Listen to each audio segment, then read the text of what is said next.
Everybody, welcome to the Muscle Intelligence Podcast Q&A version. I'm sitting here with the amazing Ashleigh Van Houten. How are you? I am well. How are you, Ben?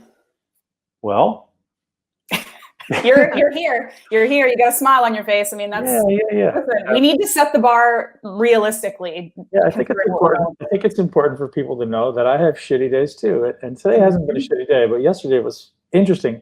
And then I went out at night. I think it was the first time I left my house to realize that it was a full moon. And I was like, why didn't somebody tell me this? And I really full moons affect dudes as much as they affect women. I thought that was I think they probably do. I haven't been that stressed out in years, and I don't even know why. It was just this feeling of like, I don't know, I felt like people were throwing shit at me and like I was responding. I don't know. It was just not one of those days. But it was great. I think that the issue, to be honest, if I'm being honest with myself, is just as you said before the call, is I didn't have my anchors. So I didn't train.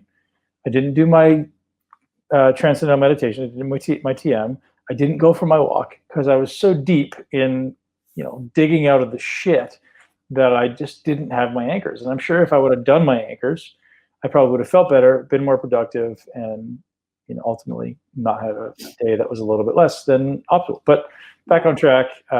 Good walk this morning. Wait. I do think it's worth, you said it's good for people to know that like you have these days too. And I also think that a thing to highlight there is just because you have your anchors and you're aware of them and you have your priorities and you're aware of them and you're focused and you have all of those things doesn't mean that sometimes you can put things, to the bottom of the list that you shouldn't, and that you can sort of sometimes even, I'm not saying you did this yesterday, but like lose sight of the priorities. When you have a lot of important priorities, your health, your family, your business, all of these things, sometimes they do get a little bit jumbled, even for a day or an hour or a week or a year or whatever.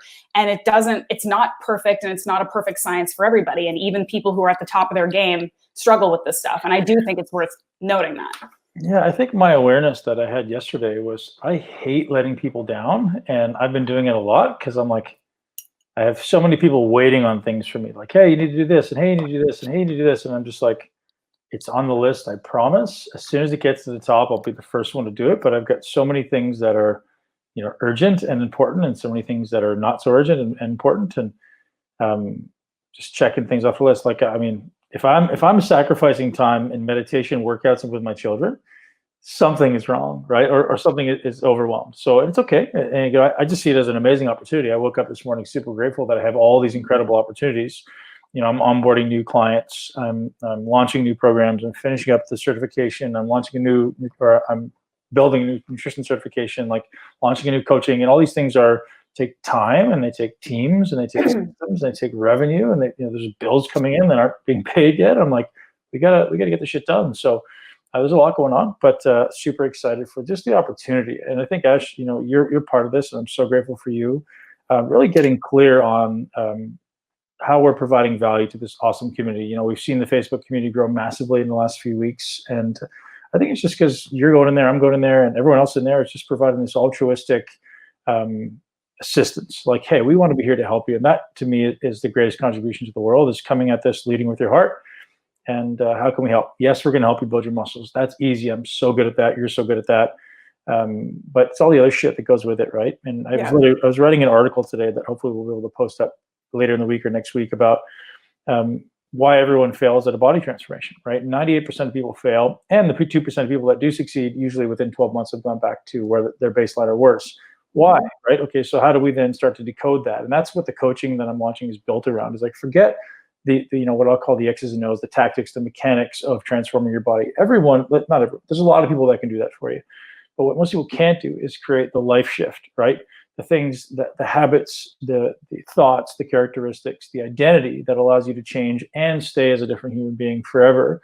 And the reason I'm exploring this is because I'm going through it too, right? As I shift out of this one identity that I had for so long, that means that identity to me represented, you train every day, twice a day, you eat this much food, you're always eating till satiation and beyond, because it was that difficult to maintain my muscle. And now I have to redefine this identity. I have to redefine these habits, these thoughts, and kind of these day-to-day activities to become a new person. And I'm literally going through this right now, right? and people can watch it visually. They can see my body change, and what they can't see is what's happening underneath the surface of all, like me going through all these, like bringing all these unconscious habits to the conscious level so I can start to change them, starting to pay attention to the way that I eat, to the way that I train, to the way that I think, to the way that I don't think, right? What's happening when I don't think? And how do you bring all those things that are in the unconscious to the surface, right? So we know the conscious is like the iceberg. It's like what you barely see above the water, but 95% of it's below the water. And how can we bring that all to the surface, explore it, and learn how to just become aware of it? And then once we can become aware, how do we change it? And this is what I've really been diving into lately, and creating systems and processes. And I think it's relatively simple, not easy because, you know, it's very, especially after 35, we're very ingrained in the way we do it. But we can change. And that's really what I'm exploring with this coaching. So yes, the coaching is going to explore all of the body transformation stuff, right? That stuff to me is the easy shit. Like, it's numbers. It's like, hey, this is how you respond again. Maybe it's easy for me because I've been doing it for 20 years. But the other stuff, like getting people to actually love their life, getting them to change, getting them to be happy. Nobody gives a shit about building muscle. I don't care what anybody thinks. Like, you don't want to lose muscle, you don't lose fat. You want what you think those are going to do for you, right? You want the confidence, you want the sexual energy, whatever you think it's going to do for you, the sexual attractiveness. What if we can do that without having to change your body? Or at the same time, better yet, right? Like, let's look amazing, feel amazing, and ultimately just craft a life that's awesome. And that's really what this whole coaching is going to be about. I have lots of questions for you.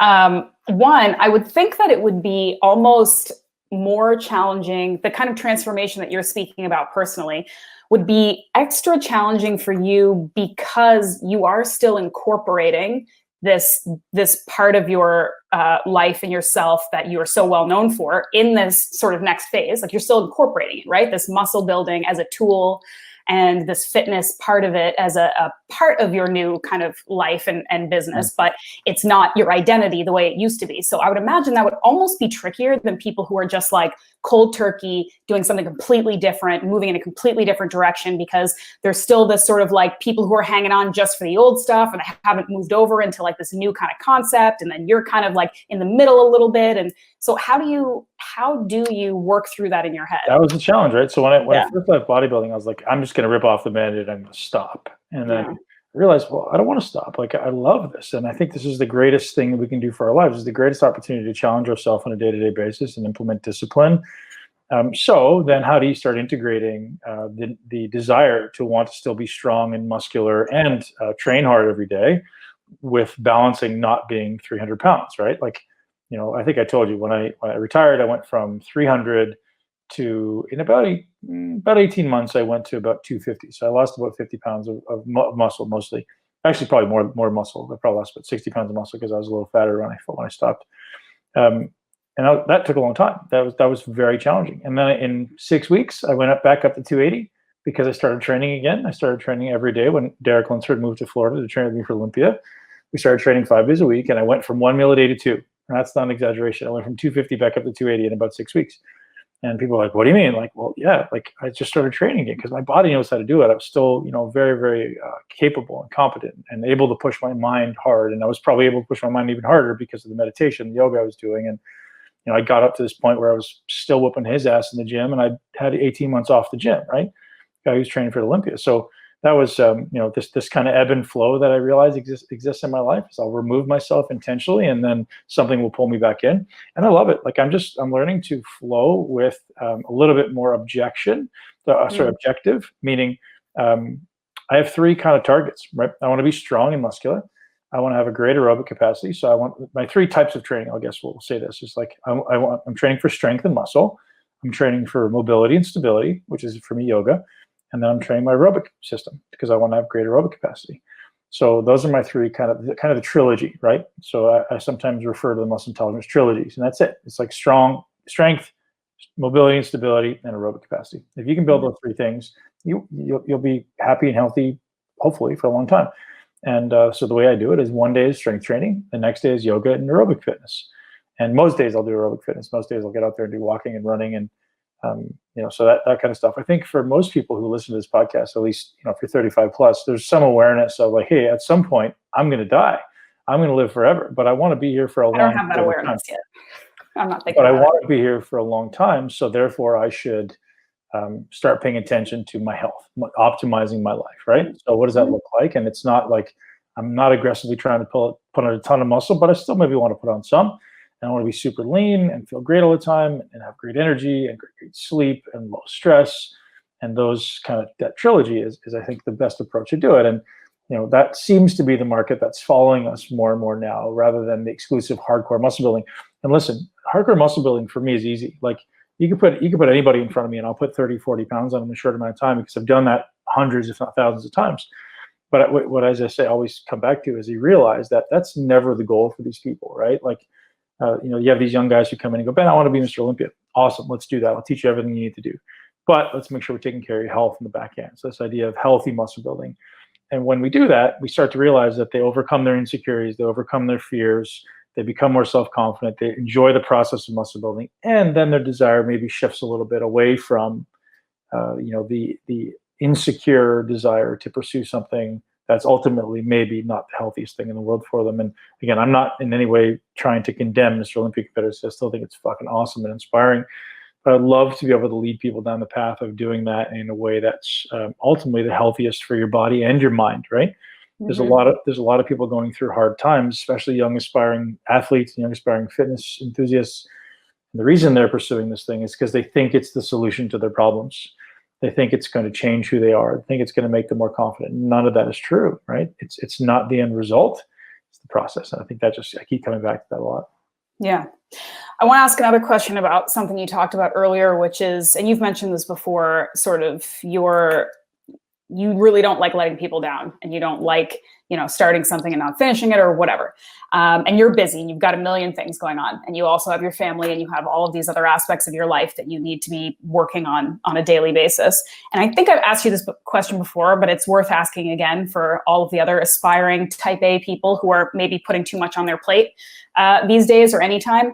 How do you reconcile like prioritizing and knowing what you can have on your plate and still do a good job, and not wanting to say no to people? How do you know, like, because a lot of people, they wait until it's too late. They say yes to everything and then they let people down, instead of doing the harder job of saying, I can't do 100 things. I'm going to have to say no to you right now, but maybe later. Like, you know what I mean? Like, this is basic kind of interpersonal and business relationships, but a lot of people have a really hard time with it. Yeah. They're being given opportunities, or they have all these options and they don't want to say no, and then they end up paying for it later down the road. So how do you deal with that stuff? Well, as you know, Ash, like I'm still struggling with that sometimes, right? Like there's so many great opportunities that seem to fit into my big picture mission and my big picture purpose. And for me, the thing that I realize literally like daily is what I love to do is interact with people one-to-one and help them, right? So I realize that somewhere deep in my soul, I'm a coach, and I'm like I don't know if I'm a coach, maybe I'm more of a mentor, like someone who stands beside you, holds your arm and say, let's go, I got your back, let's do this together. And I love doing that more than anything, which is why I've kind of started to lean more to coaching and mentorship, because failure isn't an option for me. I think people know that by my standard. Like if I take somebody on as a mentoring client, them failing is only going to be a result of them not following through. Like there's no way in my mind where like I'll work harder on their business than they will in many instances, right? Or on their body, because I'm so committed to their success. And I don't know if that's a huge problem for me, but anyway, so once I've got clarity on what I want to do with my life, it made it a lot easier for me to say no to things. That being said, there's a lot of things that come up that are just like, wow, that sounds wonderful. That contributes to my mission, and let's do that. So, maybe it fits. And here's how I approach my life. And I think everyone should do this, because this is the best approach I've ever come across. And if anyone has a better one, I'd love to hear from you. So every Sunday I sit down and I write down all the things I have to do. So I call it, so Dean Jackson, who's a marketing guru, he's become a good friend of mine. This is his thing. You can find it on YouTube, 50-minute focus finder. Put on a set of headphones. We use the app Focus at Will, which is just a website. It's like $9. Focus at Will. You can pick any type of music and just lock in and listen to this music in your headphones. So you set a timer for 50 minutes and you don't take the pen off the paper, and you write down everything you have to do. And that's like including, I have to go, send Ashleigh an email. I have to go to the grocery store. I have to go for my walk, whatever, write everything down. Everything you have to do. And then so I create buckets. So I'll have a bucket of like the things that need to get done but aren't really urgent. I'll have like the big picture buckets, like here's my projects. So all I do is once I have that kind of project bucket, I just pick 6 things, and I pick what I'll call my top 6, and that's it. Like, so if for me to, I'm only working every day. I'm only working on 6 things, and if I can check off 6 things, I win. Even if I check off 4, I'm usually happy. But if I check off 6 things, it's a win. And then for something to get on that list, I have to take something off, obviously, right? So if today I finish 4 things, to take 4 things off, I can then pick the next highest 4 priorities and put them on the list. But that's really how I approach every day. So I have all this huge list of things to do, and I'm only looking at these top 6. And that's the same way I work with my team, or I've always worked with my teams. Like, hey, we've got this top 6, and today we're going to work on priority 1 first. If you get tired of that, go on to 2. But really, this week we're just focusing on these top 6. And the only way something gets on the list is if something else comes off. And I think that has worked really well for me when you have 8 million things to do and it's really hard to focus.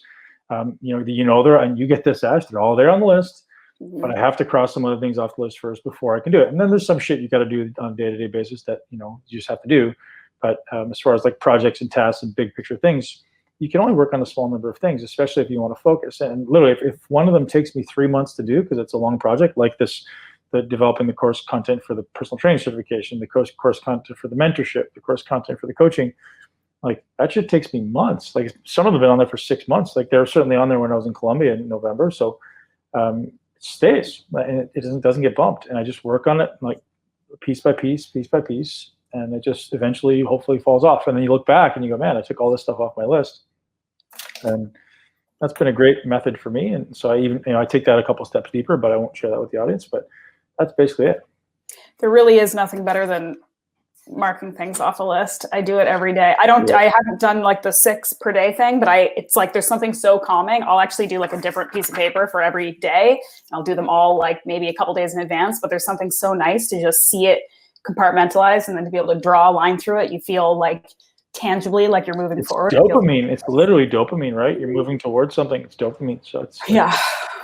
Do you find just like a little bit of a switch direction right now? Because I just think this is kind of an interesting thing that people are talking about. Do you find that you're shopping? I wouldn't think you'd be eating really differently, but do you feel like you're shopping differently or spending money differently on groceries and like necessities since quarantine than you normally do, or not much of a difference? It's completely different. I don't even go to the grocery. Like I literally have everything's ordered in. Yeah, I invested in one of Ben Greenfield's dad's water filters. His name's Gary, and it was like $3,000. Put it in my house. I'm like, I don't have to worry about going to the store for water anymore. I invested in a ton of meat from Belcampo and Billings. So I'm like, I have all the meat and fish I'm going to need, and I have tons of organs and bones and stuff. And I'm like, I have enough for months. I have 2 freezers full. And the other thing I use every day is olive oil and then Redmond sea salt. And literally, so I've actually been doing mostly carnivore lately, Ash, to be honest, and like kind of by just like, ease and simplicity right now. And this idea of ordering the highest quality meat in the country on the internet, like why would I go to the grocery store? So here's a story for you. I took a meditation course this weekend. It was a one-on-one course, so nobody get mad at me. Guy sat on the other side of the room and nobody get mad at me. But so yeah, one-on-one course, transcendental meditation. And so to go to the course, you have to bring 3 pieces of fruit and 7 flowers. It's like an offering. So I went to the grocery Saturday morning, and I was like, hey, I literally parked outside, put my hazard lights on, walked in, just gonna grab some fruit and grab some flowers and get out. The place was packed. And like, what the fuck? Like, what are people doing? They're not taking it seriously, and it's a huge challenge. But anyway, so that was my extent of going to the grocery store. And if I'm getting vegetables or something, or if I have the desire to eat some vegetables, which honestly hasn't been a lot, I just order some on like Instacart or something like that. What the companies will have a delivery service. And my sister was telling me yesterday, are you shopping online?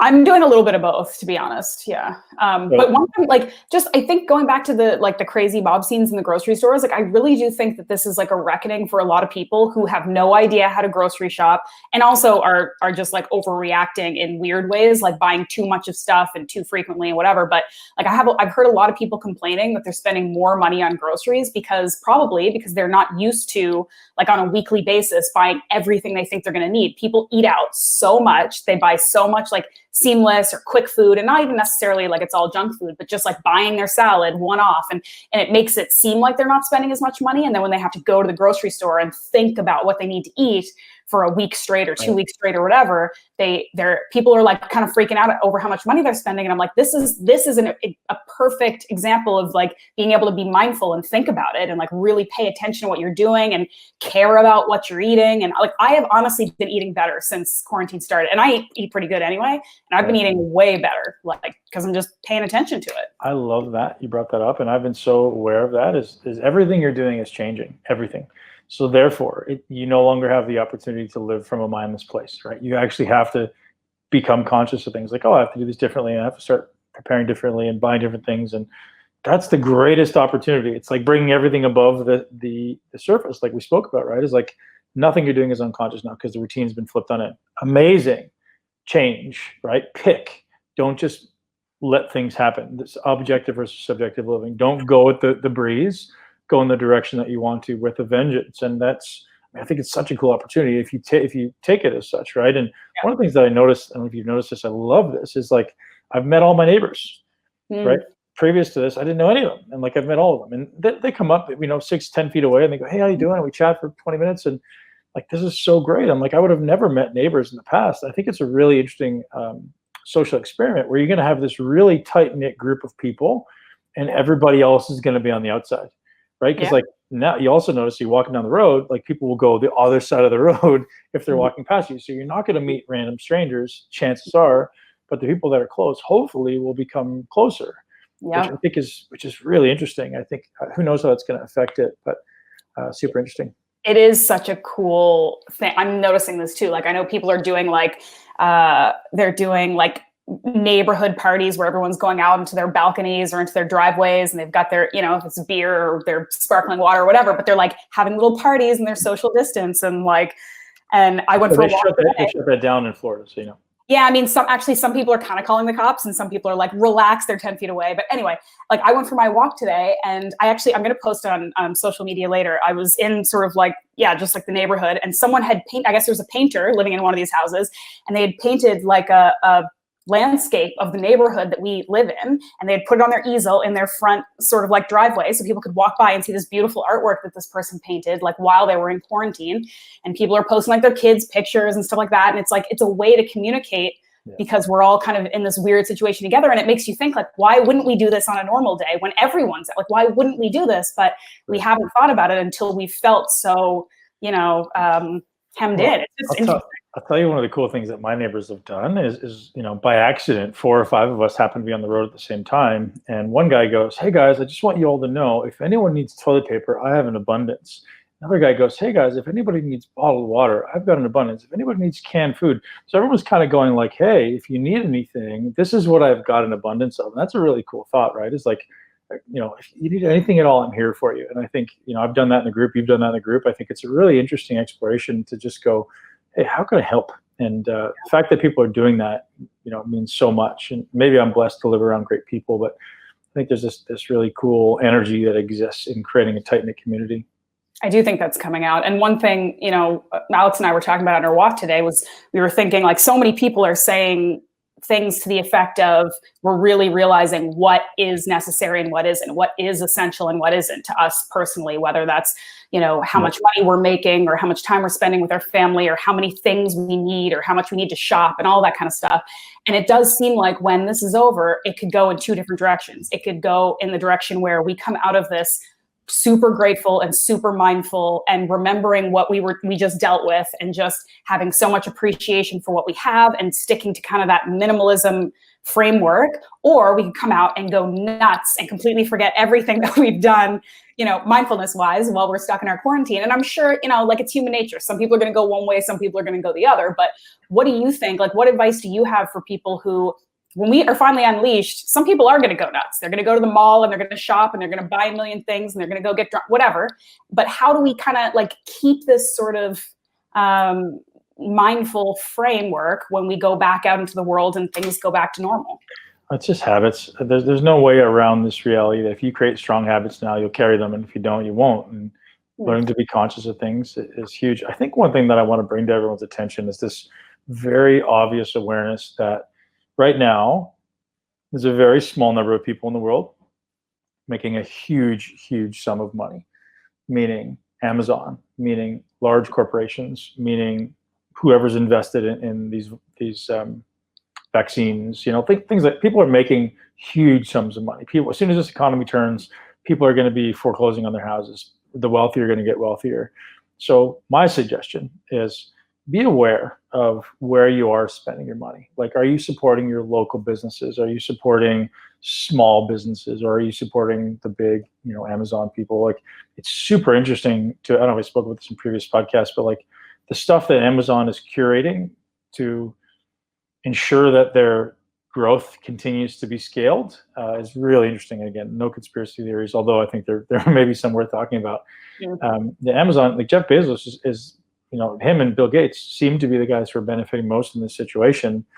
I'm sure there's other very wealthy people who are, but it's certainly interesting to realize how they're just trying to get more of a shift, and ultimately maybe it's leading to one currency or one world government, or like this is kind of the controversy theories that are going out there.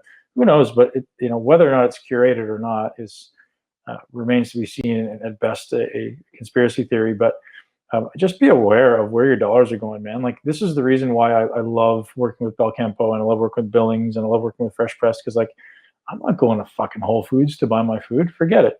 It's Bezos. If I can go to a small company who's local, who's doing a really good job, that's where I want to go. That was kind of the logic. Is like, the more I can stay out of the big box, the better. Let me like to stay out of the box. So, if you're supporting local restaurants, support local butchers, local farmers, any local small business, and stay off. I mean, I'm on Amazon way too much, but just because I buy books, and like I'm looking for other places to now buy books and use different audio book companies. And I just signed up for optimize.me, which I think is awesome, which is Philosopher's Notes, Brian Johnson. If you guys haven't done that, it's friggin' awesome, super cheap. And basically what he does is he curates books. So he'll read a book a day. Now he probably has a team doing it, but when he started, he read a book a day.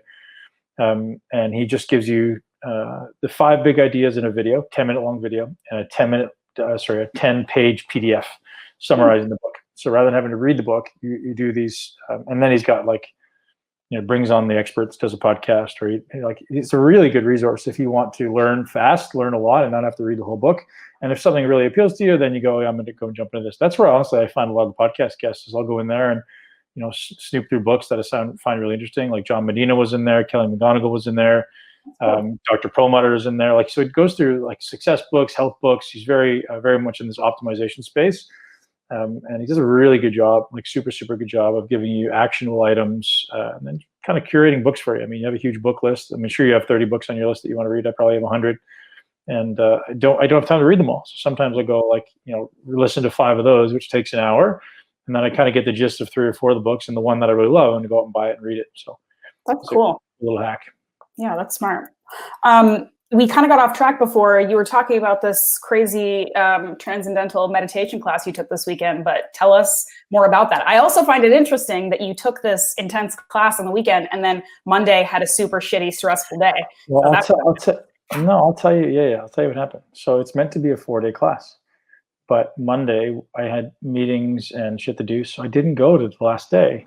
There you go. So, like, man, I didn't seal the deal, and I felt bad about that. And I was like, man, I should really go. But here's the thing: I think the instructor I had wasn't the best for me, and that's me maybe placing massive judgment. But it was a 2-hour class that could have been done in 10 minutes, 15 minutes. Like, but isn't that the point? That's no, I don't think so. Rush through in 10 minutes. No, it's not the point that it would need to be 10 minutes. The point is the repetitive nature of, like, I don't know. So the guy's in his 80s. Nothing against the guy. He's very old. And it was just like, man, I really, so the first few days was amazing. I got a lot out of it. And the last day was meant to just be like, we're just going to go back and do this again. And I was like, time is valuable. Like, if I'm not spending those 2 hours with my kids, this thing needs to be very valuable. And I found the last day would be stress. So there's a lot of irony there that I skipped the last day of meditation and I experienced a stressful day. All right. So what did you take from it though? Because obviously you've spent a lot of time in mindfulness and meditation practice. What I really liked it. I really liked it. So again, I'm not an expert. I certainly haven't done this for a very long time. 3 days does not make me an expert. But what I noticed was, relative to conventional mindfulness meditation, it's more predictable and more immediate. So like it's almost certain, it is certain that you're going to get into a meditative state. It's faster, and regardless of where you are, what you're doing, it's much easier to turn off your conscious mind. So if I'm sitting in a bodybuilding event, if I'm sitting in a rock concert, if I'm sitting in a place where like I don't necessarily want to be, I can go into this state. Nobody around me is going to know, and I could turn off that conscious thinking. If I'm someone who has a really racing mind, if I'm very anxious or stressed or fearful or whatever, I can turn it off almost in certainly under 60 seconds, I would say, and then just then explore your unconscious. So I think that's why this is coming to my life right now. So basically, TM, for anyone that doesn't know, is a mantra-based meditation, and all it is you're given this mantra, it's based on your age, I think, and you're given this mantra to repeat over and over and over. That's all you do for the 20 minutes a day. Sometimes they suggest twice. Just repeat the mantra, and what will happen is your brain will start going into the unconscious, and you'll forget that you have a mantra, and you'll just exist in this meditative state. And every time you come out of it, back to this, think of like going deep into the ocean and coming back to the surface. You just repeat the mantra, and it takes you back under, and it's kind of this up and down roller coaster, ideally more down than up, where you're just literally coming back to the mantra, and then getting deeper and deeper and deeper. Super simple. No right or wrong. Like, in fact, that was the explanation, is like, there's no right or wrong. Like, the target is just repeat the mantra. And I'll tell you, repeatable with certainty, and very quick. Whereas certain days, like if you sit down and your heart's racing and you're in an anxious state and you're stressed out and you haven't slept well, the likelihood of getting into a conventional mindfulness meditation, if you're not an expert, is less. So I think there's probably a benefit to doing both. Okay, so then maybe that's something I should look into, because I've only done like traditional stuff, and I'm pretty much always like restless and antsy. So trying to like force myself into a more traditional calm state when I'm like that may not be the easiest thing. So TM, I should do it. TM will be faster and more replicable for you, more consistent. Yeah. Okay. I know you didn't want to, we've got to kind of get off soon, but do you want to go over a couple more just quick questions, and then we can? Absolutely. Yeah. One thing, I guess it's not so much a question, but people have been asking, in general terms, like, how do I completely avoid gaining fat in quarantine 15 while we're like stuck inside? And one thing that I wanted to talk about, and I'd like your thoughts on it from a big muscular man perspective, is the concept of NEAT, right? So there's like non-exercise movement that is going to make up much more of the kind of bulk of your calorie burning during the day than like one sort of workout at home, right? And I think this is a concept that a lot of people aren't aware of. You still see all these like sort of pie charts on Instagram that are like, this little sliver is like how many calories you're burning during your workout, and this is the rest of your life and your day. And the idea that a lot of people burn themselves out on these like HIIT workouts every day, and then they like reward themselves and relax by sitting on the couch and never moving for another like 12 hours, and how these things sort of balance out. But and I'm only speaking about it because I'm like very hyper aware when we're doing these videos that I'm like a really fidgety person, and I'm kind of always like moving around. I'm like, am I distracting people? But that is the non-exercise related sort of movement during the day that's actually burning calories for you. And it's, I think you can speak to this, like it's helping with your energy levels too, because everybody knows that, good sleep is one thing, but sitting on the couch doesn't make you feel rested. That makes you feel more tired and lethargic. So can you speak to that a little bit? Just kind of the concept of like sort of this like regular movement during the day and how important that is? Because I think people don't pay attention to that as much. Yeah, so the non-exercise attributed thermogenesis is, I don't know the exact percentage. I think it's like 30% or something like that for healthy people. And as you diet, though, the irony of it, this is what happens. They've seen this across the board. As you calorie restrict, your NEAT goes down unconsciously, so your body will unconsciously just try to move less. And so that's a huge thing. So most people, if you eat more, your body temperature is higher, you tend to want to move, you tend to be a little more expressive, you tend to choose movement over being passive, and that's a huge necessity in understanding how to lose body fat. If your NEAT starts going down, a simple way to look at your NEAT is just track your steps, right? If you're sitting on your butt all day and your steps are low, well, then you need to increase your NEAT. So, I think the challenge with steps that I find is not all steps are created equal, right? So last night I went for a walk, and it was slow. It was like meandering, and I was enjoying it as a meditative walk, and it wasn't calorically demanding, but it was a lot of steps. Whereas in the morning, if I go for a walk, I'm like hammering for an hour. That's a completely different experience, even though it's the same registered number of steps. So like, there's not all movement is created equal. Like, technically NEAT is me sitting here tapping on the desk, or you sitting there fidgeting, and it is minor as far as its caloric expenditure. But I think what they're looking for when they really start to measure NEAT is like, are you actually sitting on your ass, or are you cleaning, or are you, I don't know, moving things around? Are you like, I don't know, like things that are actually productive and movement centered, rather than just minor fidgeting. And again, minor fidgeting is burns calories as well. Even chewing gum burns calories, but it's certainly a small number.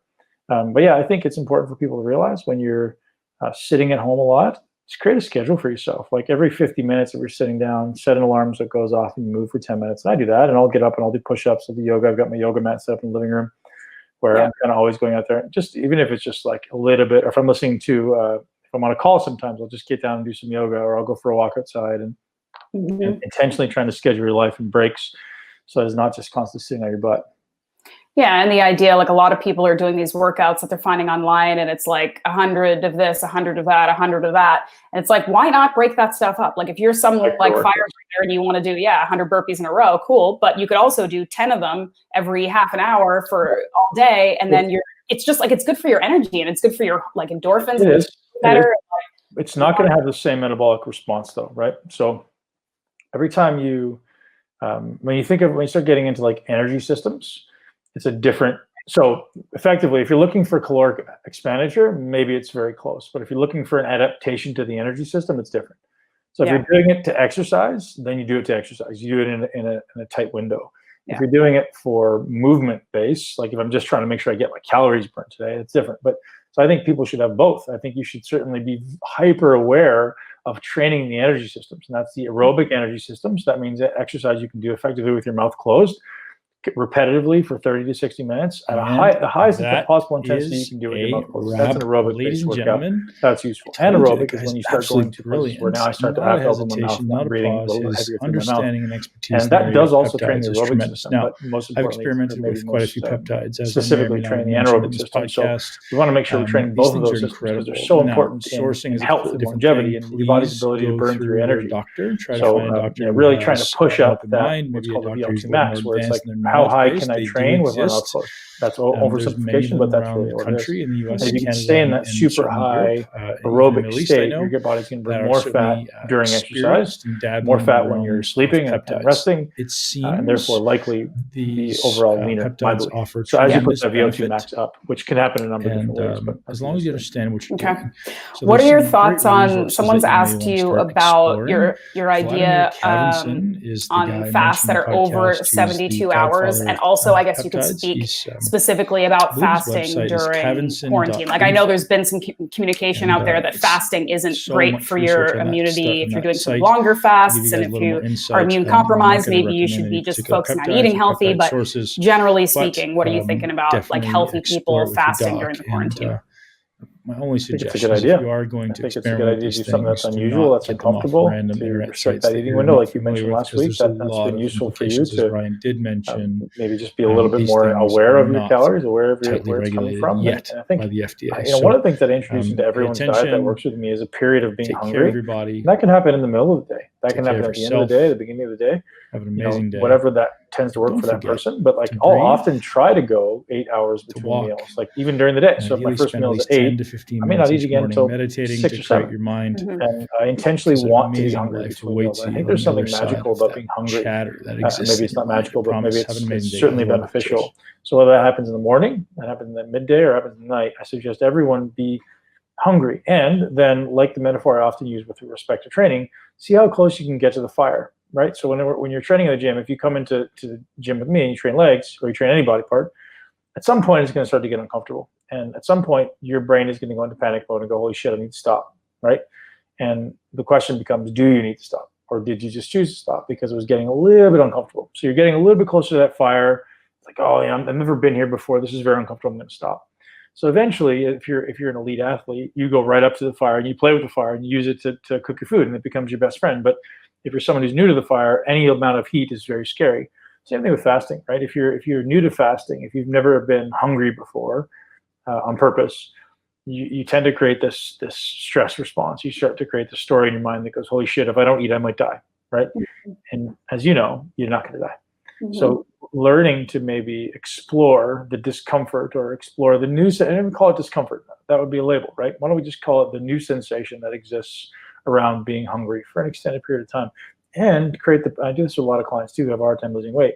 Start creating this association where when you feel that hunger, you smile and you realize, hey, this is my body in a fat burning state. Chances are, if I'm feeling hungry, my ghrelin levels are up, which means my blood sugar is probably down and my growth hormone levels are probably up, right? That's a good thing. That's associated with fat burning. So if you feel that, I want you to smile and go, yes, I did it. Now let's see how long I can stay here. Maybe you start a clock and you go, hey, let's see how long I can stay here before I really decide that I want to eat.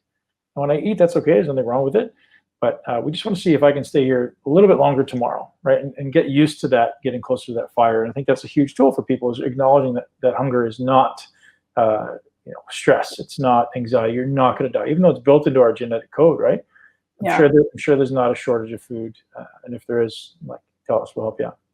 I really like the analogy of the fire, but I also think you might be slightly underestimating. You said, if people come train legs with me, at some point they're going to feel uncomfortable. That's a bit of an understatement, having trained with you before. I think people might describe it as something else. But anyway, do you ever fast for more than, what's your longest fast? What's the longest you've ever? 72 hours. Okay. And at that point, you're kind of just feeling like I've done enough, or you were ready to eat, or diminishing returns at that point, or what do you think? I think I made a mistake in planning 72 hours. I think because once 72 hours is done, you've kind of already in your brain said, I've got this meal plan, I'm going to do this. And I could have gone forever, probably. I could have kept going. You feel amazing. Your brain feels awesome. Yeah, you feel hungry, but you feel good. Yeah. So for me, though, to be honest, I because of the amount of muscle I carry, I noticed that I probably lost more muscle than I did fat. So ironically, I find I lose fat way better when I do short bouts of fasting. If I keep my eating window a little restricted, but I eat really good foods during that window, I lose fat so much faster because I need to maintain that muscle. Muscle is my metabolic machinery, right? I think the big challenge with fasting that people just don't acknowledge is it's non-specific. You're going to lose muscle, right? So I think they suggest after 72 hours, the body will start preserving muscle because it releases growth hormone, but maybe that's after 24 hours. But there's certainly going to be a period of muscle breakdown. Yeah. So I think that's something to be aware of. And I was talking to Ben Greenfield, and he talked about this fasting mimicking diet, the Walter Longo Prolon diet, right? So this idea of actually eating some calories that prevent muscle breakdown, and still having very, very low calories for 5 days, 7 days, super, super low calories. So you're still getting the benefits of autophagy without getting the insulin spikes, right? So insulin spike is really what's going to stimulate mTOR, and that's going to stop the autophagy. So it's the insulin spikes and obviously the amino acid spikes. So we wouldn't have a huge amount of protein, we wouldn't have a huge amount of carbohydrate, mostly fat-based, low-calorie stuff.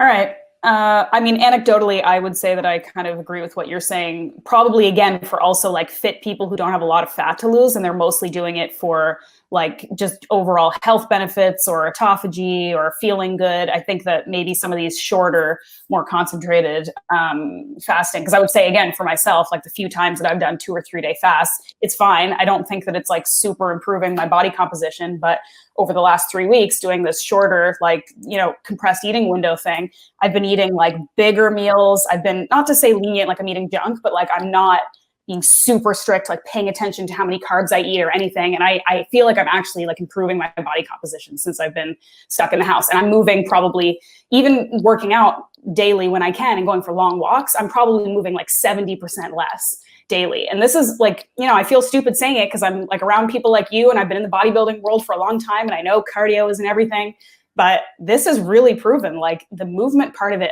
that's obviously important, but the diet, you just gotta sort your shit out, because I think it's being hungry. I think it's hungry, right? I really think that's there's something magic about that people just. So the thing is, you could fast people. I've fasted people for 48 hours, and they don't get hungry, right? Yeah. So they don't have that natural leptin ghrelin response that you should have. It's disrupted. So you have to do it often enough, so your body kind of gets used to having an empty stomach. Maybe your transit time slows down, your stomach emptying slows down. Maybe there's inflammation that just don't feel the sensation of hunger. They eat because they have to. They don't because they're hungry. So I really encourage people to start exploring the sensation of hunger and exploring being hungry for a long time, right? See what it feels like. Yeah. One thing I wanted to mention before we sign off here, because I think you mentioned it earlier in the call, and I'm pretty excited about it, is that the Muscle Intelligence blog page is now live, and we're going to put a bunch of awesome stuff up there. You have no idea how much content I have written on my computer that's never seen the world. It's like, it's unbelievable. I wrote hours a day for a long time. All right. So much, and someone's going to have to edit and curate it and put it out to the world. There's so much. You don't have to take responsibility on that. Sure. Hey, that's my job. I'm an editor. I can do it. I can make your. Can you tell us about the amazing thing that you've recently accomplished? Because I'd love to hear a little bit about it. Oh, the book being the first draft being done. Mm-hmm. Where's the "Celebrate Good Times" song in the background? How many recipes do you have? It's about 90. Wow. I wrote about 50,000 words in 4 months. And it was, we talked about this. It's like with a book, especially, it will fill the time you give it. Like you can finish your first book when you're 92 if you don't set a deadline for it. Yeah. And I set like a really, really tight deadline for this just because honestly, part of it was being ambitious and part of it was just not knowing any better. And unfortunately, I didn't get everything done because the photography didn't get done because, a month out, I wasn't allowed to be in the same room with my photographer. So we're still working on that. But yeah, I mean, it was really, really challenging and a lot of work. And I'm like tired of looking at recipes for a little while, but I'm very excited about it. And the plan is still to have it done in October. So now like the hard work of editing is going to be the fun stuff. And like, You're not editing though, right? So you have someone that's coming in to do it for you? Thank God, I've got somebody else doing it. And I think being an editor myself actually is going to be really helpful because I think one of the things that they deal with, the publishing companies, is like dealing with the thin skin of a writer who like thinks that every track change is like the word, and I'm like used to this. So I think that I probably came in with it a little bit cleaner than the average person, but also I've got a pretty thick skin about it. Talk to me about that, Ash, because that's a real thing. It's like if I have a feeling toward trying to convey a message in a certain way, and the editor comes in and goes, "I don't want to convey that message. I want to go in this direction."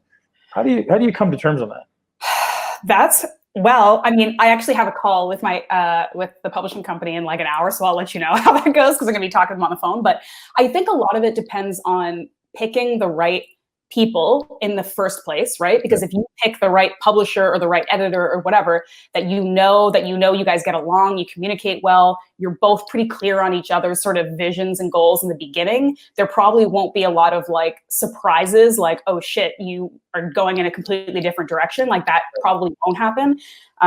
But I think it's just a dance. You got to go back and forth because there's always going to be some differences in opinion, and you just have to know from the writer's standpoint what your hard lines are, like what you will not accept or what you will not move forward with or what you will not concede on.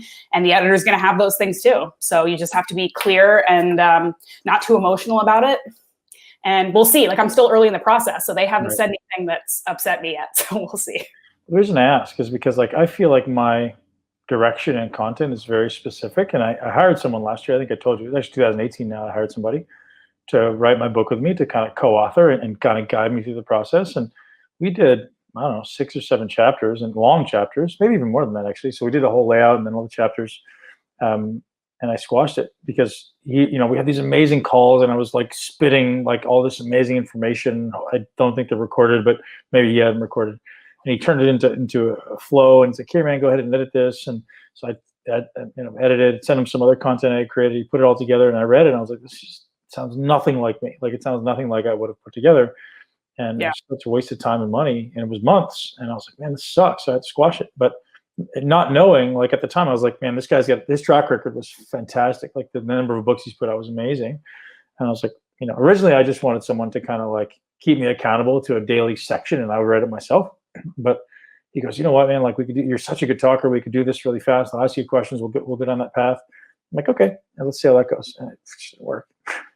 Yeah, I mean, you said you vetted this guy, but like, how many of his books did you read? Like, you know what I mean? Like, ultimately, it probably did just come down to it wasn't a good like personality fit, really. Like that's and I think that's really tough, especially the kind of book you're writing, because it is going to be very not necessarily like you're telling secrets, but it's going to be very personal, right? So you're going to have a very specific vision for how you want it to sound. You just have to pick somebody who really gets it. And that's the hardest part. The hardest part of any kind of business is hiring the right people, right? Like having people that you feel comfortable delegating to, people that can pull their weight and then some, and that can think for themselves and all of those things. It's really hard. Human resources is the hardest part of any company, like picking the right people. So yeah, I really like, that's something that's one of my main targets for this year, is finding someone who could just walk me through that process. Like, I actually enjoy writing. It's, I find it therapeutic. I don't think I'm good at it, but I'm certainly capable. And I'd love to have someone just say, hey, here's what you have to do every day for the next 6 months. Here's your piece. Write this, write this, write this. And I eventually get it done. Are you giving me the eyebrow because you're volunteering? No, well, I would be very happy to help you. And I actually think, based on how long we've worked together successfully, that we can do it. But let's be real here, Ben. Somebody outside of your brain that's going to tell you every day to do something, and you're gonna. Well, if I schedule like, hey, 6 to 8 every morning, I'm writing, right? So for me, because that would be a top priority, it would be the first thing I did as soon as I get up. Like, I'd meditate. I maybe even not meditate, maybe just write, and then after I'm done, then I train and I meditate after that, and I just make it part of my life because it is my top priority. I would just like this. I have 3 hours locked every day before anybody gets up, right? Yeah. So from 4:30 to 7:30 before the kids are up, I'm writing, or for whatever 7. And I could certainly commit to that. I'm a machine when I commit to something. It's just a matter of kind of locking me down in one place as a challenge. Yeah, I mean, if you set the goal and then gave that goal to somebody else, like you set this many hours a day, and once a month or whatever, we're going to take 3 hours and we're going to go over it, or you're going to take it and you're going to, you set the timeline, put it in writing, give it to somebody else so that we know what your guideline is, and we're just following what you've set. And then it's our job to kind of do, the rest of it, pick up the pieces and edit and finesse and all that kind of stuff. That, I think, would be a way that it could work. But you'd have to set the parameters, and then it's up to you, and you'd be the one failing your own parameters if you don't do it. You know what I mean? Yeah. I'm working on it. Yeah, keep me posted, because I've got a couple other smart people. I've got my like Gabrielle Lyons, my other people. Everybody wants to write a book, and everybody wants, somebody behind the scenes smart. You're wonderful, Ash. That's why I tell you every day. Once we're a couple more months into this process, because I may never want to look at a book again, much less the right one. It's fine. It's fun. When you love what you're doing, like you said, like, it doesn't mean it's not hard, but when you love what you're doing, you think that it's useful and you think it's going to help people, that's it. I've never worked a day in my life, right? Yeah. Yep. All right. I appreciate you. You're wonderful. You're amazing. Today's podcast is brought to you guys by Bubs Naturals. Ashleigh is hooked on MCT and collagen. Just like me. I think that's why I'm like keeping healthy, honestly, because I'm just like drinking, up until I start eating, I'm just drinking coffee full of your favorite ingredients, MCT and collagen, all day long. Are you adding lion's mane? I actually do have some. I just haven't put it in my coffee yet. Sure. Yeah. It actually adds a nice nutty flavor to it. You should. So, my favorite thing about this? We've had, 50, maybe more, maybe 100 people message us or tag in DMs and going, man, I really love this stuff. People, again, just like the olive oil, sometimes it took some time for people to warm up to it, and they realize, like, holy geez, this is really good. And that's the thing with Bubs, is it's actually different, right? It's actually better. And, I've had maybe 30 or 40 different types of MCT powder. I bought some when I was in Australia, and I was like, this is the worst thing ever. I spent all this money because you couldn't find it, but it was terrible. And that's what I messaged you. I was like, Ash, I need some Bubs. And they sent it, and I was so grateful. And actually, some of my Australian audience is pissed off at us because they won't currently ship to Australia. But you don't want to spend $1,000 to ship your Bubs to Australia. Although we should work on getting it distributed over there if Sean's listening. Yeah. So, anyways, guys, bubsnaturals.com is truthfully the best MCT and collagen that you're going to find anywhere. As far as why it's better or what you should be using it for, the dissolvability and the flavor and the consistency is fantastic. And put in your coffee, replace almond milk, replace normal milk, any type of milks you're putting in there. It's way better. Add some collagen in there so you get your body's natural defense to immunity, natural boost to insulin sensitivity. Glycine is a hugely important amino acid, especially for people who are consuming a large amount of animal meat, as Ashleigh knows. And you can head to bubsnaturals.com and use the code INTELLIGENCE for 20% off. And we are so grateful for them, because that's huge, man. Like I say all the time, it's a huge, huge discount, and you guys will love it, promise. And anything else from you, Ash? No, I think we covered a lot today. I hope you go outside and do some of that naked sun tanning in your backyard. That's what I'm doing. Not about naked, but I'm gonna go with my kids right now. I'm not in Bali anymore. No butthole sun tanning anymore. But I'm gonna go spend a couple hours with my kids by the pool. It's even better. Playing some ball. Thank you. All right. Thank you very much. Thank you. Hey guys, thank you very much for tuning in. I'm super grateful for you being here. As always, if you enjoyed the podcast, get over to Instagram and follow Ashleigh Van Houten, the Muscle Maven. Follow myself, Deepak Fitness, and the Muscle Intelligence Podcast. We're doing daily giveaways, sometimes at least one a week, from all of our amazing sponsors and some amazing companies contributing to helping you through this hard time.